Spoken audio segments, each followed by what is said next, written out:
તો hello dear student, ઘણા બધા વિદ્યાર્થી મિત્રો એવા હોય કે ભાઈ જેને 10માની અને 12માની પરીક્ષામાં ફેલ થયા હોય, પછી 12માની પરીક્ષા છે અત્યારે પૂરક પરીક્ષા આપી હોય અને પૂરક પરીક્ષા આપવા માટે એમને જીસીએએસ એટલે કે જીકાસ પોર્ટલ ઉપર ઓનલાઈન ફોર્મ ભરેલું હોય નહીં.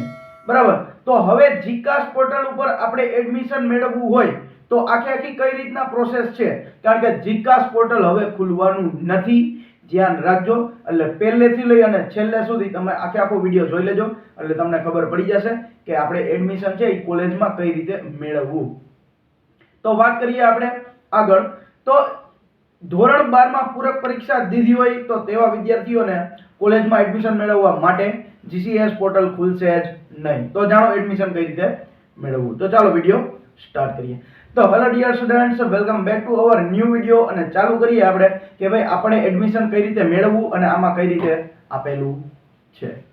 તો વિદ્યાર્થીઓ, ગુજરાત યુનિવર્સિટી દ્વારા એક પરિપત્ર બહાર પાડવામાં આવ્યો છે કે ભાઈ જેમાં લખેલું છે કે જીસીએએસ મારફતે પ્રવેશ કાર્યવાહી બાબત, એટલે જો એમાં આગળ નીચે લખેલું છે ઉપરોક્ત વિષય અન્વયે માન કુલપતિ શ્રીના આદેશ અનુસાર ગુજરાત યુનિવર્સિટી શૈક્ષણિક વર્ષ 2024-25 ની નીચે મુજબ શરૂ કરવામાં આવેલ છે. એમાં લખેલું છે આપની સંસ્થા અથવા તો કોલેજમાં ખાલી રહેલ બેઠક ઉપર પૂરક પરીક્ષામાં ઉત્તીર્ણ થયેલા વિદ્યાર્થીઓને, પૂરક પરીક્ષા આપેલી હોય અને એમાં જે પાસ થયા હોય એવા વિદ્યાર્થીઓને પ્રવેશ અથવા તો બીજા કોઈ પણ પ્રવેશથી વંચિત, એટલે કે ભાઈ જેને એડમિશન લીધેલું ન હોય તો એવા વિદ્યાર્થીઓને પ્રવેશ ફાળવવા જીસીએએસ પોર્ટલ પર કોલેજ લોગિન થી પ્રોસેસ પ્રક્રિયા, કોલેજ લોગિન થી, સ્ટુડન્ટ લોગિન થી નહીં, કોલેજ લોગિન થી એટલે કે ભાઈ તમે કોલેજમાં જાશો અને પછી તમે કોલેજ વાળાને એમ કહેશો કે ભાઈ અમારે તમારી કોલેજમાં એડમિશન મેળવવું છે, તો ઈ કોલેજના લોગિન થી તમને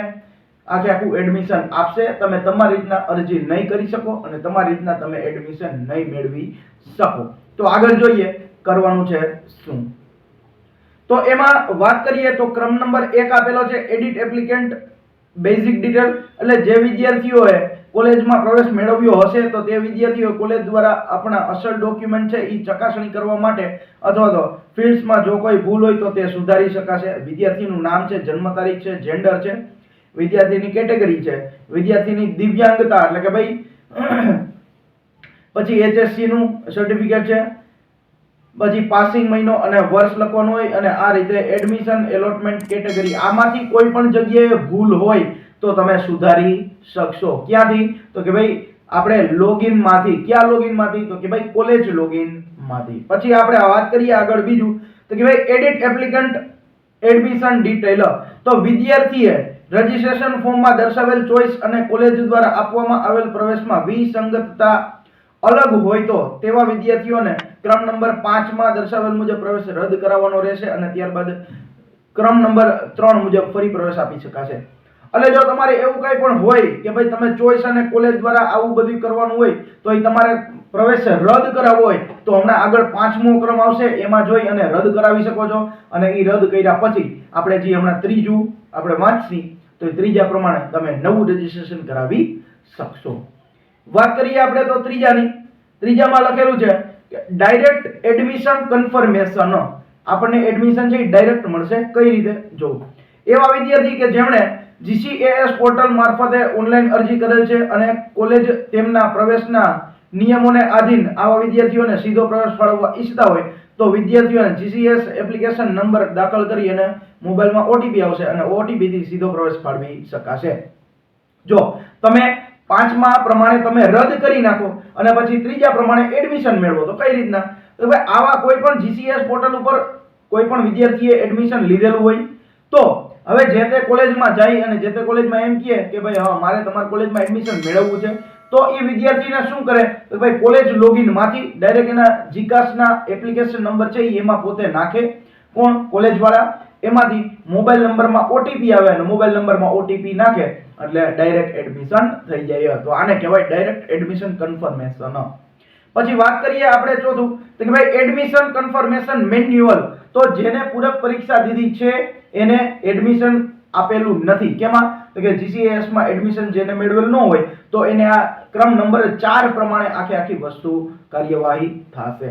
તો એવા વિદ્યાર્થીઓ કે જેમણે GCAS પોર્ટલ મારફતે ઓનલાઈન અરજી કરેલ નથી અને તેમના પ્રવેશના નિયમોને આધીન આવા વિદ્યાર્થીઓને સીધો પ્રવેશ ફાળવવા ઈચ્છતા હોય તો તેવા વિદ્યાર્થીઓને જરૂરી વિગતો કોલેજ દ્વારા ₹300 ની રજીસ્ટ્રેશન ફી લઈ અને દાખલ કરી અને વિદ્યાર્થીઓના મોબાઈલમાં આવેલ OTP દ્વારા સીધો પ્રવેશ ફાળવી શકાશે અને આવા વિદ્યાર્થીઓના રજીસ્ટ્રેશન નંબર અને નામ સાથેની યાદી છે એ રજીસ્ટ્રેશન ફી તારીખ 20/8/2024 સુધીમાં ઓફિસ દરમિયાન તમારે આ GUAC ખાતે જમા કરાવવાની રહેશે.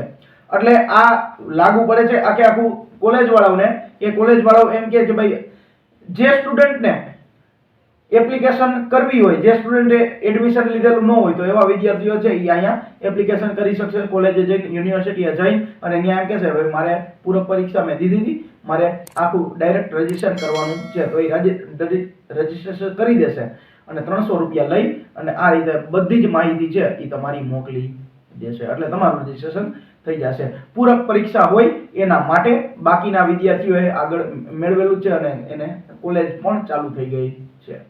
પછી પાંચમું છે કેન્સલેશન મોડ્યુલ કે ભાઈ વિદ્યાર્થીઓની અરજીના આધારે જે તે કોલેજ વિદ્યાર્થીઓનો પ્રવેશ છે એ 16/8/2024 સુધીમાં રદ કરી શકશે. જે વિદ્યાર્થીઓને એડમિશન રદ કરાવવું હોય તો તે તારીખ છે એ 16 ઓગસ્ટ સુધીમાં રદ કરાવી શકશે. તો આ રીતે આખી પ્રોસેસ છે. ઉપરોક્ત મુજબના ફોર્મ્સ માત્ર કોલેજના લોગિનમાં ઉપલબ્ધ કરવામાં આવેલ છે. કોલેજના લોગિનમાં ઉપલબ્ધ કરવામાં આવેલ છે. સ્ટુડન્ટમાં હજી કહું છું નહીં થાય ને નહીં જ થાય. હવેથી પોર્ટલ ખુલશે જ નહીં, નવા વર્ષે પોર્ટલ ખુલશે. જેથી GCAS પોર્ટલ પર પ્રવેશની કાર્યવાહી તેમજ UG અલોટમેન્ટ અને PG રજીસ્ટ્રેશનની કામગીરી સારી રીતના થઈ શકે. તો વાત થઈ આ ગુજરાત યુનિવર્સિટીની. આપણે તો હવે આમાં હજી એક લેટર આવેલો છે શેનો તો કે ભાઈ BCA ના વિદ્યાર્થીઓનો જેને પણ પૂરક પરીક્ષા આપેલી હોય અને એને BCA માં એડમિશન મેળવવું હોય તો એનો છે લેટર શું છે આપણે જોઈએ.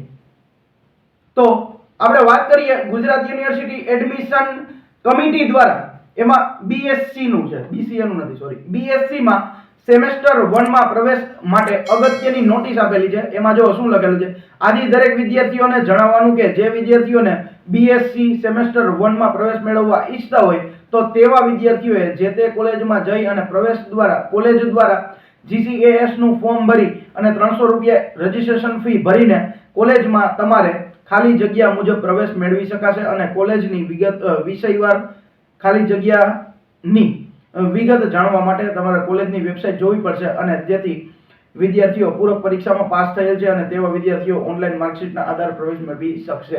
હવે જે તે વિદ્યાર્થીઓને એવું છે કે ભાઈ હવે આપણે પૂરક પરીક્ષામાં પાસ થઈ ગયા છીએ પણ એમને ઓફલાઈન હજી કે ભાઈ આપણું સર્ટિફિકેટ છે, આપણું 12માનું રિઝલ્ટ છે હાથમાં નથી આવ્યું તો ઓનલાઈન માર્કશીટના આધારે તમે ફોર્મ આપણે એડમિશન મેળવી શકાશે. આપણે કોલેજે જવાનું કહેવાનું મને એડમિશન લેવું છે BSc માં તો આ રીતે ₹300 ભરી અને રજીસ્ટ્રેશન કરી શકાશે. તો આઈ હોપ કે આ હતી આખી GCAS પોર્ટલમાં એડમિશનની વાત. અને એડમિશન છે એ હવે પોર્ટલ તો ખુલવાનું નથી એટલે આ રીતે જ ફરજિયાત તમારે કરવું પડશે. તો આઈ હોપ કે તમને આમાંથી ઘણી બધી ખબર પડી હશે. તો વિડીયો જો સારો લાગ્યો હોય તો વિડીયોને લાઈક કરી દેજો, ચેનલને સબસ્ક્રાઇબ કરી દેજો અને તમારા એવા વિદ્યાર્થી મિત્રો હોય અથવા તો એવા ભાઈ બહેન હોય કે ભાઈ જેને પૂરક પરીક્ષા આપેલી હોય તો એને એડમિશન મેળવવાનું બાકી હોય તો એવા વિદ્યાર્થીઓને શેર કરી દેજો. બાકી આપણે મળીએ કંઈક આવા જ અલગ ટોપિકમાં. ત્યાં સુધી થેન્ક યુ.